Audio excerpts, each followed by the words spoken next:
Good afternoon, everyone. Welcome to this week's Rural Rapport. Today, we're going to be talking about crop insurance, which is on top of mind for many producers across the country due to a March 15th deadline to purchase it for 2022 crops. I'm joined by Policy Associate Kate Hansen to get some more details on what producers can expect this year. Thanks, Kate, for joining me. Thanks for having me, Teresa. Kate, can you tell listeners a bit more about what programs are available in 2022? What stage in the process are most of them at right now?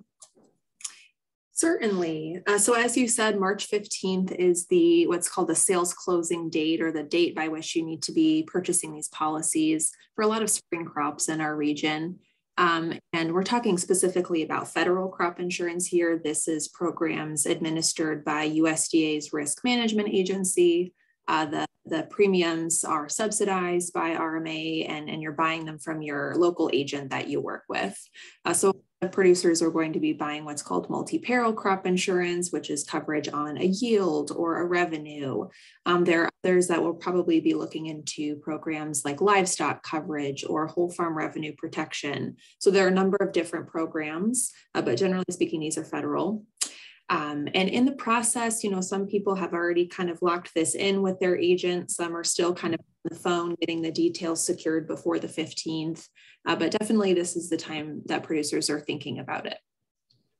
Well, there's a new resource the center just released on this topic recently, specifically crop insurance for small grains. Can you tell our listeners a little bit more about that? Yes, so this is a guide that we released a little while back called From Seed to Secured Crop Insurance for Small Grains.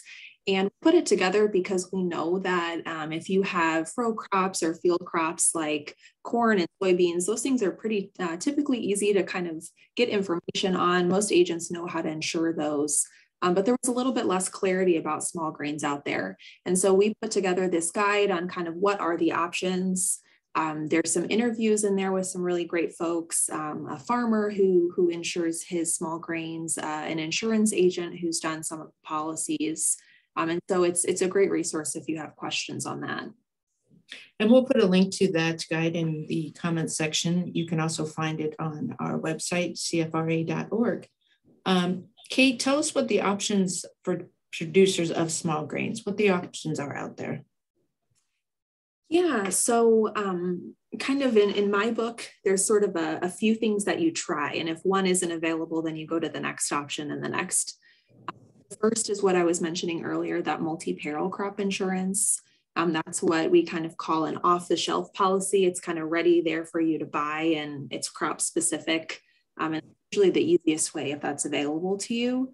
However, that is dependent on two things, the crop and the county. And so some people will be in a county where it's not available. Maybe it's not grown and RMA just doesn't have the data, or there may be a number of reasons it's not available. So if you don't have multi-peril crop insurance available to you, second option is doing what's called a written agreement. And this is basically a special case kind of operation specific request that you and your agent put together and basically send to RMA, and you request coverage for just your operation.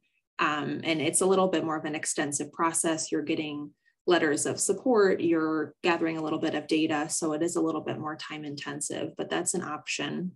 And then there are options such as whole farm revenue protection. That is a program available in every county nationwide. And that's a different way of covering yourself. It's revenue based, but you can cover most crops in there kind of as your whole farm revenue being covered. So that's kind of another option to look into. There also are a few sort of specific endorsements or enhancements that you can add to a policy.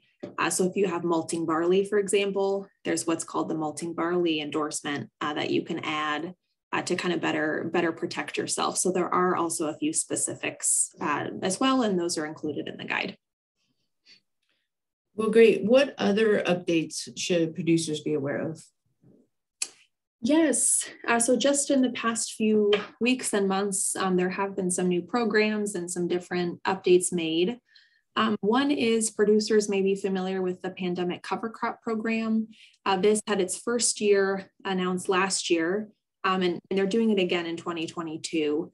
So that is a $5 per acre discount if you've planted a cover crop before your spring crop. That's reflected on the premium price. There were some announcements related to relay cropping, which is a little bit more of a cutting edge sort of conservation management style. We have some relay cropping folks here in Iowa where I'm based. And they previously didn't have crop insurance options, but now it's been announced certain written agreements may be on the table for them. So that's certainly interesting and new. We've seen the announcement of microfarm, which is a sort of a sub-program, maybe as a way to say it, of whole farm revenue protection for operations making less than $100,000 a year in revenue. And the idea there is it's a little bit less administratively intensive, a little bit less paperwork.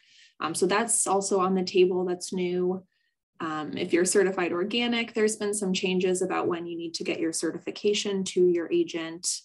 And some other things are related to the structure of policies. So if you have like sunflowers or wheat, there's some things that are relevant to you.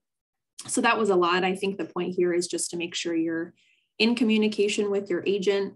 If you have a more specific operation like the sunflowers or like relay cropping, making sure they know that and are aware of any changes made. I'm sure many of our listeners would be interested in the cover crop program. Can you tell us a little bit more about that? What types of cover crop varieties are eligible? Yes, I agree that a lot of folks are interested in this. I've been getting calls and it's exciting. It's been announced again. Once again, this is a $5 per acre discount. So if you planted, I think the traditional example here is in the fall, your cover crop, you're looking at your 2022 spring crop. And so your premium, it'll be $5 less per acre. The main date to know for this is also March 15th. So producers need to be reporting those cover crop acres to FSA, the Farm Service Agency, also by the 15th. And then you automatically will just see that applied to your premium if you're eligible. To your question about cover crop varieties, as long as you can report it to FSA, you should be good to go. And so they have a pretty long list, including quite a few different types of cover crops. So if you're unclear on that, if you go in and they say, we can't let you report this or it's not on our list, that'll be your indication, but most of them should be eligible. One other thing I'll note, there are a couple of states, Iowa, Illinois, and also Indiana, that have state-specific $5 per acre cost share, not cost share, but crop insurance discount, very similar to this. And if you are eligible in those states, you can use both programs. They can work together. So it's not making you ineligible for one or the other. You can do both. So where should producers be going for more information? Yeah, they certainly are welcome to go to our website, cfra.org. And if you kind of navigate to farm finances, you'll find a page called Crop Insurance Resources. We've got a bunch of great information on there. They're welcome to contact me, call or email. But really when you're getting to those operation specific questions, running your numbers or how would this look for my operation, your best resource is, of course, your crop insurance agent who has access to all of this program information. Well, great. That's some great information as we get near that March 15th deadline. So like Kate said, you can go to our website, cfra.org, for some more information. Thank you so much, Kate, for joining us today for this rural report. And thank you out there for joining us as well. As a reminder, you can visit the center's website, cfra.org, or follow us on social media. We're on Facebook, Twitter, LinkedIn, and Instagram, where we continually share resources that we develop and promote events that we are hosting. Please join us right back here next Tuesday for another Rural Report. Have a good day, everyone.